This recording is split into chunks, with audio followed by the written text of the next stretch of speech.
রাজ্যে বন্ধ হলো কাজী ব্যবস্থা। মুসলিম বিবাহ নিয়ে গুরুত্বপূর্ণ সিদ্ধান্ত আসাম মন্ত্রিসভার। মুসলিম বিবাহ আইন পরিবর্তন আসাম সরকারের। রাজ্যে বন্ধ কাজী ব্যবস্থা। এখন থেকে কাজী পঞ্জীয়ন করতে পারবেন না কোনো বিবাহ। রাজ্যে বলবৎ হলো মুসলিম বিবাহের নতুন আইন। এখন থেকে সরকারি আধিকারিক মুসলিম বিবাহ পঞ্জীয়ন করবেন। মুসলিম নীতি নিয়মে হবে বিবাহের কাজ। ক্যাবিনেট বৈঠক শেষে গুরুত্বপূর্ণ সিদ্ধান্ত ঘোষণা মুখ্যমন্ত্রী doctor Himanta Biswa Sarma. It will be registered by the sub-register. Amar jeta sorkari bishoyai ei biyakhon register koribo.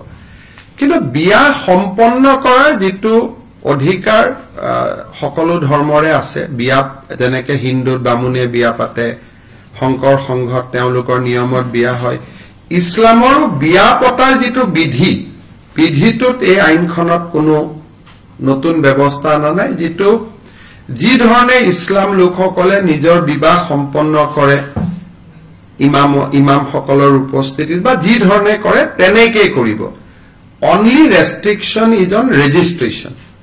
আগত ৰেজিষ্ট্ৰেশ্যনটো কাজিয়ে কৰিছিল, এতিয়া ৰেজিষ্ট্ৰেশ্যনটো সাব ৰেজিষ্টাৰে কৰিব।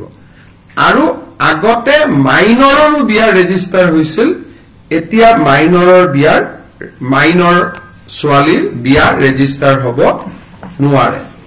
গতিকে এই এটা আমাৰ ইম্পৰ্টেন্ট সিদ্ধান্ত এটা আজি অনা হৈছে।